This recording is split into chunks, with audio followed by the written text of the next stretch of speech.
Assalamualaikum warahmatullahi wabarakatuh. Halo semuanya, perkenalkan kami dari kelompok 7 yang beranggotakan saya Muhammad Riyadi Wicaksono, Rian Baidowi, Filbert Haryanto, dan Kanaya Askia. Kami ingin menjelaskan tentang tahap kota megapolis. Yuk, mari kita mulai. Nah, di sini ada pengertian. Megalopolis adalah kawasan perkotaan besar dan padat penduduk yang terbentuk dari penyatuan beberapa kota dan wilayah pinggiran kota menjadi satu kesatuan yang terintegrasi. Ini tandai dengan hubungan ekonomi, transportasi, dan sosial yang kuat antar wilayah tersebut. Istilah ini berasal dari bahasa Yunani, yakni megas, besar, dan polis yang artinya kota. Nah, di sini ada contoh-contoh kota megapolis di seluruh dunia. Yang pertama ini adalah pesisir timur Amerika Serikat yang membentang dari Boston hingga Washington DC, serta sub-sabuk Taiheiyo di Jepang yang meliputi daerah Tokyo dan Osaka. Nah, di sini ada bagian satu dari karakteristik kota-kota megapolis. Jadi, pertama itu adalah kumpulan kota metropolis. Megapolis merupakan tahap lanjutan dari metropolitan, di mana beberapa kota metropolis yang berdekatan dan saling terhubung membentuk satu kesatuan wilayah perkotaan yang sangat besar. Yang kedua, yakni populasi yang sangat besar. Jumlah penduduk di wilayah megapolis sangatlah banyak, mencapai puluhan juta jiwa atau bahkan lebih. Oke, di sini ada bagian kedua dari karakteristik kota megapolis. Yang ketiga yakni tata ruang kompleks dan terintegrasi.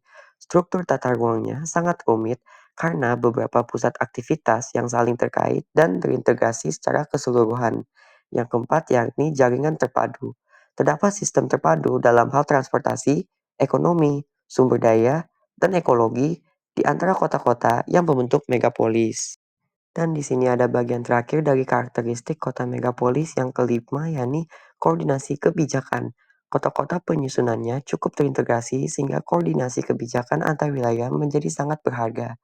Yang keenam, yakni wilayah perkotaan berkelanjutan. Meskipun terdiri dari banyak kota, megapolis tetap dianggap sebagai satu kesatuan wilayah perkotaan yang berkelanjutan. Oke, di sini jadi ada dampak positifnya. Yang pertama yaitu satu, pertumbuhan ekonomi.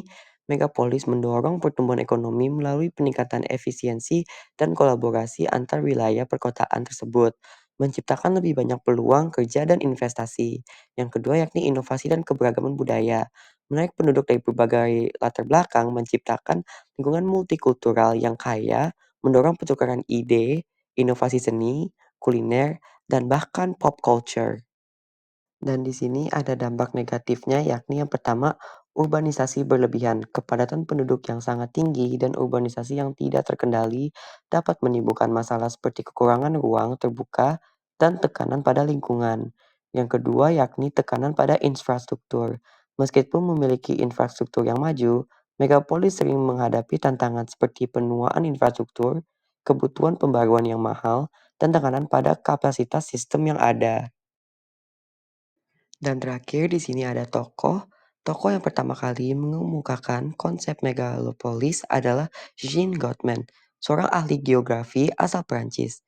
Pada tahun 1961, ia menggunakan istilah ini untuk menggambarkan kawasan perkotaan masif di pantai timur Laut Amerika Serikat, membentang dari Boston hingga Washington DC, yang menjadi contoh pertama dari fenomena ini, yakni kota megalopolis.